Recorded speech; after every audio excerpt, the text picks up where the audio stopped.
viewer asks, how could King David, a man after God's own heart, have concubines and still be in the good graces of God? Why would God allow that? Concubines, he's talking about other women besides his wife. I think everybody knows what we're talking about here. I guess these days we'd call them mistresses, although concubines actually had some kind of status. They might even be members of the household, but as slaves, like the extended household, including the slaves. But the question remains, how could God permit that, right? Why would that not be adultery? And if it is adultery, how could God not condemn it? That was a question that the fathers of the church, going back to the very beginning, dealt with. We see how roundly God condemns adultery, how he punishes adultery, how the law of Moses talked about adultery as being such a horrible crime worthy of death. So how is it possible that God would allow this to happen? And especially when the Pharisees and the Sadducees confronted our Lord in the streets of Jerusalem and challenged him, is it lawful for a man to put away his wife and take another? This wasn't even simply on the matter of having a wife and a concubine. This talked about mere divorce, putting a woman away and taking another woman, but having one at a time. And our Lord said, no, this is adultery. You can't do that. It was not that way in the beginning, and it will not be that way from now on. And our Lord spoke clearly as God there, telling them that this is unacceptable. It's adultery. And he's telling people who were doing this, and he said, our Lord was essentially telling them, what you've been doing here is adultery. And he's telling this to the very people who've been killing adulterers, who've been dragging them out and stoning them to death. And our Lord is saying to them, you know what those people were doing, those terrible crimes they were committing, that entitled you to stone them to death? You're guilty of the same crimes. That's essentially what our Lord was telling them. They hated him for that. But their defense was, remember, Moses said we could do this. He made it okay. So essentially you have the question then, well, how could Moses approve this? How could Moses allow this to happen, divorce and remarriage? Which gets back to the same question, how could Moses let us be married and also have concubines? Well, here's the answer the fathers of the church have given, and I think it's an excellent answer. After the flood, and the human race was essentially wiped out, but for a very small handful of people, almost to the point where it looks as though God was purging and recreating the human race based upon just this handful of souls now. Noah, his children and their wives. God wanted to repopulate the earth. How could he do that? Well, for the sake of repopulating the earth, he allowed, as the generations flowed down from Noah, his sons, their wives, and so on, he allowed there to be taking of concubines, and that is men having concubines in addition to their wives, having relations with them, engendering children with them, and so on. Could God do that? Well, of course, he's God. He can do that if he wish, right? He's the one who makes the rules, right? But this is the way they explained it. They said, look, the primary essential purpose of marriage is to give life. The very first command God gave to any human beings was, increase, multiply, fill the earth. It was to our first parents, Adam and Eve, male and female. He created them for that purpose. He joined them, and he gave them that mission to give life. So if we say the primary essential purpose of the sexual relationship between man and woman is to give life, what we're saying essentially is that God abstracted from all the other purpose and rules for that one purpose, the ultimate purpose of giving life. Now, we say as Catholics, the primary essential purpose of marriage, of sexual relations itself, is to give life. But we also say that the secondary essential purpose is the fidelity between the husband and wife and the bond between them, which is exclusive and permanent, right? Now, that exclusive relationship between them, the secondary essential purpose, would prevent them from having concubines and mistresses and all the rest, right? It would mean they couldn't have relations with anyone but their own wives and their own husbands. Could God, therefore, the question arises, could God say, okay, the secondary purpose we're going to abstract from, we're going to lay aside for a moment, for the interests of the primary essential purpose of giving life, we're going to allow that, for the repopulation of the world? Essentially, the fathers of the church said yes, and that's exactly what God did. Now, this involves what I consider to be a very interesting question here. But I think it's very instructive. You see, did Moses, in fact, give them permission to do this? Yes, he did. He allowed putting away of a wife and taking another. Did the fathers, the patriarchs, Did they, after Noah, practice this? Concubine question. Did they have wives and also concubines? Even slaves, slave girls, who they had relations with and generated children by them? Yes, they did. After Noah, the patriarchs did follow that because they understood that God allowed this. It is a fact, though, that Abraham, Isaac, and Jacob did have either one wife and concubines or multiple wives. They did. Going right on down through Moses, through Saul, through David. Yes, they did, right? This pattern continued all the way through. I mean, Moses came down the mountain. He did not condemn this. And you might say, well, why did he not condemn this? I mean, this was the old law that God himself sent the old law, didn't he? Yes, he did. It came from God. Why would God send a law like that through Moses that tolerated something like this? Why would God allow that to happen? Because I think that's the question. Why would God allow this? That's the question that was asked. And the question then comes down to, well, why would God send Moses down the mountain with the Ten Commandments that allowed this to happen? And I think the answer is going to be found coming from the mouth of our Lord himself. Turn to St. Matthew's Gospel, chapter 5. What do you find? The Sermon on the Mount. The Beatitudes. Beginning of the Sermon on the Mount. What comes next? It was said to you of old, an eye for an eye and a tooth for a tooth. The law of Moses.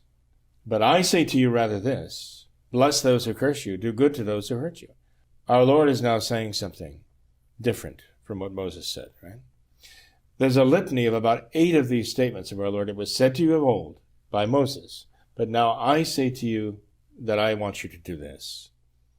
And after having said that, realizing, of course, as our Lord did, that the people could interpret him to say, forget the old law, I'm giving you a new law, and we're doing away with the old law.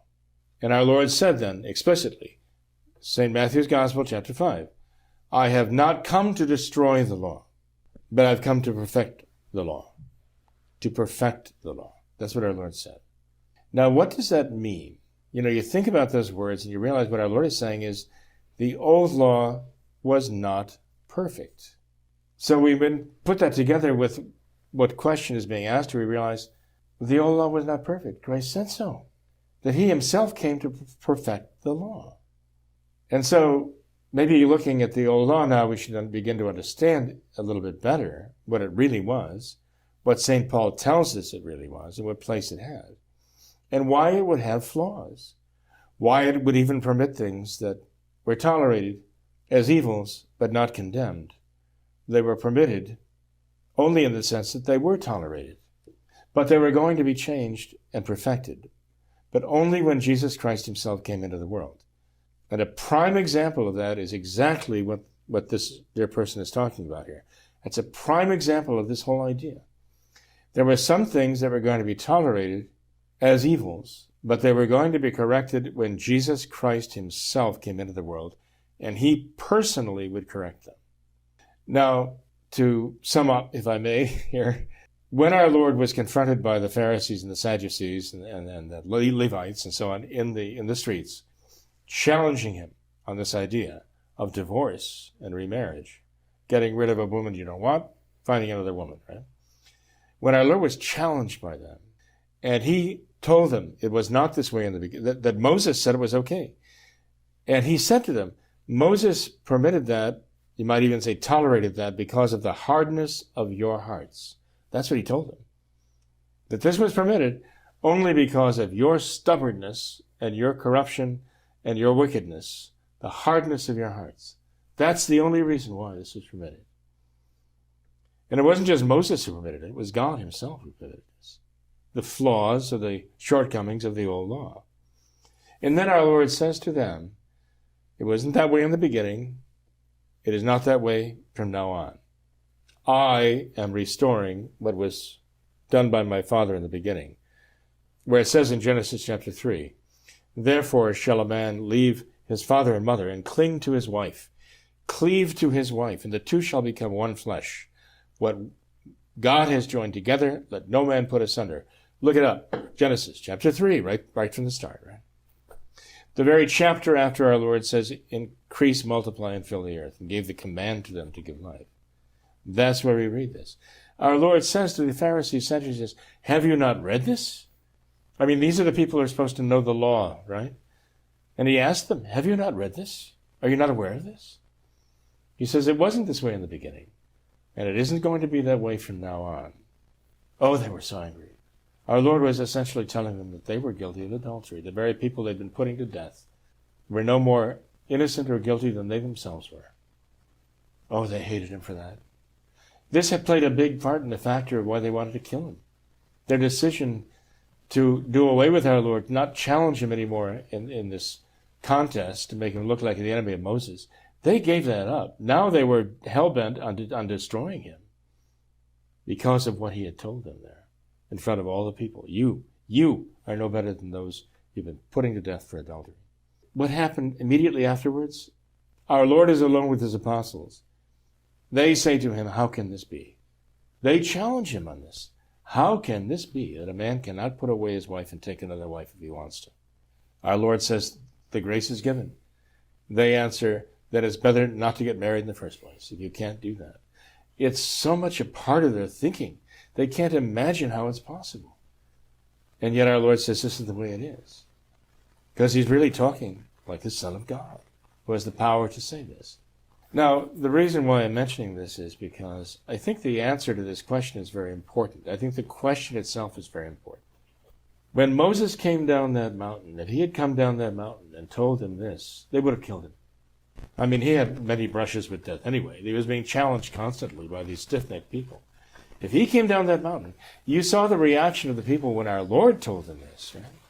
And imagine if 1,450 years before, God had sent Moses down the mountain to tell these hundreds of thousands of people in the desert, you can't do that anymore. They would have killed him and marched right back to Egypt, back into slavery again. Right? God did not require Moses to do that. Rather, God came himself and personally told them, in the streets of Jerusalem, told them, this is how it was, and this is the way it's going to be from now on. So that even his apostles were questioning. Now, this tells us a great deal about our Lord and his role, and among other things, the reason why he was so hated by the Pharisees, who accused them of also being sinners and needing a Redeemer. All of this is tied together in this question, and it all kind of summed up in this very question. Yes, God did tolerate an evil through an imperfect law that was going to require an enormous sacrifice be made to correct and to perfect. But it was God himself who was going to come, and he was going to perfect the law by what he called the new law. And he would pay the price to do that, of the hatred of mankind, for daring to tell them, thou shalt not commit adultery. I welcome that question because it's so gets to the heart of so many things. Yeah, definitely.